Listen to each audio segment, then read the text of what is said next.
Might. Okay, you ready? Get in there.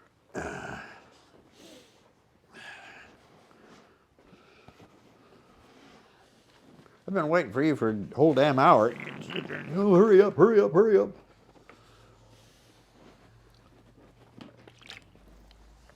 Okay, go. Are we there? There. We are on. I am. We haven't done this in a week or so, so I'm out of practice. But at any rate, I am the time traveler, as you well know. And the man next to me is Don Panchito Villa, known as the common sensei, Frank Ordaz, of the famous Ordaz Galleries. I am famous for nothing. All right, I had a few things that I wanted to discuss. You know what? Here's the thing.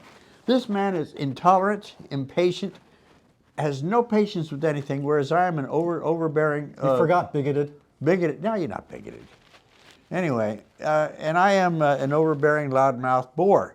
So between these two characteristics, they tend to clash from time to time. That's why we don't. That's why we don't have any friends. I got two. And you and I, we barely tolerate each other. I got 2 or 3 friends, and I don't like either one of them. Anyway, but we do see. I'm glad I'm not one of them. Well, thank God for little favors. Anyway, we, despite our differences in personality, thank God I have a decent one, we tend to come down on the same page, and there's a couple of things I wanted to touch on briefly. I don't know where you're going, I have no idea. We used to do a radio show, and on that radio show, 2 or 3 years ago, we were doing it. K-High, Voice of the Foothills. Voice of the Foothills, yeah. Anyway, we, in that radio show, and I'm sure there's a recording of it somewhere, predicted everything that's happening right now. Absolutely spot on. And when So how could 2 knuckleheads predict it? well, that's a good question. Maybe because, well, I don't know. Anyway, when Biden first took office, what's the first thing he did? Is he started now when Trump was running, I remember when he was running the first time, when he come down that golden elevator and he says, we're gonna build a wall and we're gonna get Mexico to play for it, and everybody's, oh, you're well, anyway, so what happened is Biden takes over, and what's probably not the first, but certainly one of the first things he did was open the borders, and you can't even put up a border anymore. As a matter of fact, when they're putting it up, they had, I don't know how many tons and tons and tons of steel that was laying there ready to be assembled, and Biden is now selling it off for scrap because what do? We want open borders. And then, matter of fact, he'll tear them down if he can get away with it. We saw that one coming. The second thing we saw coming was the fact that when Biden pulled out of Afghanistan in such a god-awful way, we sat there on the radio show 2 or 3 years ago, whenever that was, and says, you know what? This man has shown the world that he's weak, feckless, simple-minded, well, yeah, and as far as I'm concerned, evil. I think he's always been evil. We saw this coming. We sat there and said, you watch. What the rest of the world now knows is that we have a feckless leader, and they'll start doing things. Well, let's talk about Russia for a second and what it started doing right off the get. China is putting balloons over the... They're doing what they want because they know that we are leaderless. And we saw this all coming. And that little Fauci piece of crap. I referred to him on the radio show as a whorehouse piano player because I saw that he was... What does he do? There was no disease like coronavirus. It didn't exist. So what do? They put money into something to create a disease that didn't exist, that they couldn't cure, costing 7 million lives. That man, that little weasel, should be on trial for crimes against humanity.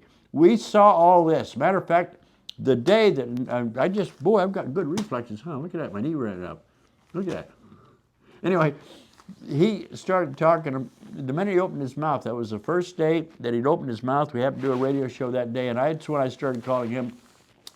He reminds me of a little beady-eyed, four-flushing son of a bitch. Makes me think of a whorehouse piano player. We were the first ones, before anybody else, that said that. We predicted all of these things that are happening. We're not that bright. I know you're not that bright. I know I'm not, so I guess we're not that bright. How do we do that? Why is this happening? This is something that you were talking about some time ago, Frank, about the churches not becoming involved. Weren't you bringing that up before? Yes. And this is old. This is not new. This is old. This was a German pastor, Martin Niemöller of the Confessing Church, once issued a poetic, timeless warning that is especially relevant to America's churches. The time is running out for those who will choose to stand on the sidelines. Here's why so much of this is happening. He said, and of course it's not relevant today, but bring it up today. First, they came for the communists. I did not speak out because I was not a communist. Then they came for the socialists. I did not speak out because I was not a socialist. Then they came for the trade unionists. And I did not speak out because I was not a trade unionist.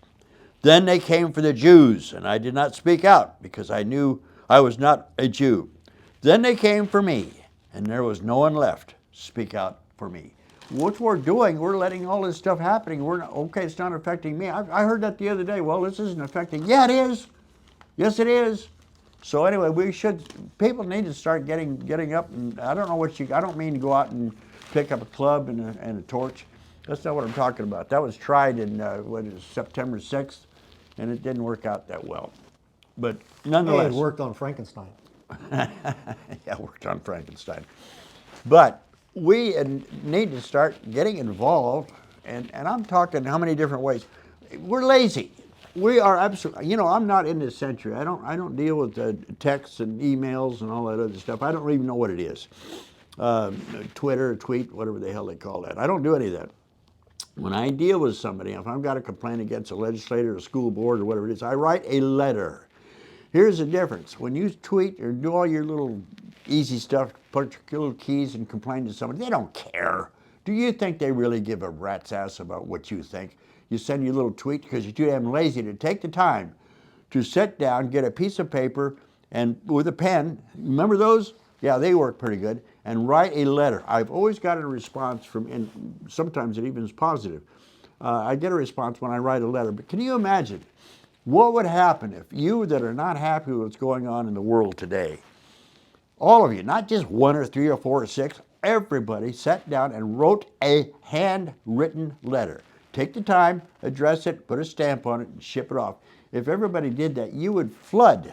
So you don't pay attention to the other stuff. If they flooded the postal department with thousands and thousands and thousands of letters, then they would pay attention. We are too damn lazy to do anything that's happening to our country. And it is happening. I mean, look, we're as close to a nuclear situation as ever been. And we saw that coming. When Biden took over, we saw that coming because he's weak. This week, what does he do? Oh, he talks, okay. He talks about how we're going to, we're sending our what do they call them when you send somebody else to fight your battle for you? Mercenaries? Mercenary, well, that's what they are, basically is what they are. Proxies? Proxies, there we go. And we're doing all this is what Biden's words, we're doing all this, through our proxies. Well, we used to not brag about that. Now we're, oh yeah, well, what are the Russians going to do? Will they do nothing? They say nothing? They've got to do something. If you got Biden out there talking about what we're going to do, and here's what we're doing, we're sending arms, we're going to screw you people. What are they going to do? What do they have? They have no choice but to do something. That's my opinion, and I'm entitled to it, and I think everybody else is too. That's it. That's all I got. Okay. You done? I'm done. Okay. Well, I had a friend of mine the other day challenge me, as a Christian, how can you vote for that man who was formerly president? I thought you Christians were people who were principled, cared about electing somebody who was of high moral character, like a Reagan, a man who was ethical in his business dealings, a man who was forthright in his marriages, a person who was not vulgar, did not lie, a person who was educated, read books, or at least was involved in the day-to-day understandings of politics and the agencies and our democracies, so to speak. And he goes, I'm curious, he goes, I really want to know why you would vote for this man. And I gave him a response, but I wasn't happy with the response. And even though I thought it was a good response, I wasn't ready to be challenged. So I saw a debate. It's online. You can see it on YouTube. It's between David French, who's a Christian who wrote for National Review, kind of the old guard Republicanism. I believe he writes now for what's called the Dispatch. He's written some articles, I believe, in the Atlantic. And he was debating, and I think he also was asked to be a vice presidential pick in one of the elections. I think it was during Trump's first election. He debated another Christian who has a podcast by the name of Eric Metaxas. Eric Metaxas is also a Christian. So you had two Christians who were debating at a Christian college. And in my opinion, David French just beat up on Eric Metaxas because he just was focusing on his character. And you'll hear people say, and I think we've said it sometimes, I don't really care about Trump's character. Yes, he's a man of many flaws, but. Well, the tack taken by David French was, no, we're not going to go but. We're just going to focus on this man's character. And there's other candidates out there, and why do we need this reptile to be the president? And I thought Eric Metaxas hit certain notes, but I believe he missed the big picture. And the more I've been thinking about this, to me, with eyes to see and ears to hear, and a brain to process that, we are in a cultural revolution. No different than what happened in China in their cultural revolution. We are having one now. There's a whole group of people out there, let's call them MAGA, just get your heart beating. They believe in the Constitution. They believe in natural rights given to us by God, not by government. They believe that government was created to secure those rights. And they believe in life, liberty, and the pursuit of happiness. There's a whole other group. Their grandfather was Woodrow Wilson, FDR, the Great Society under LBJ.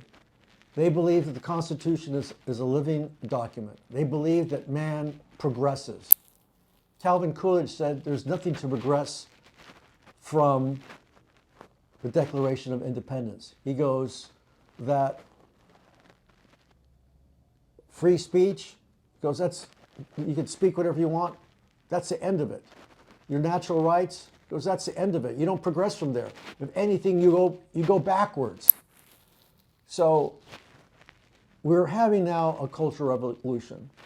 Case in point where you had a Supreme Court nominee who could not define what a woman is. You now have programming in our schools to teach kids that they can choose their gender.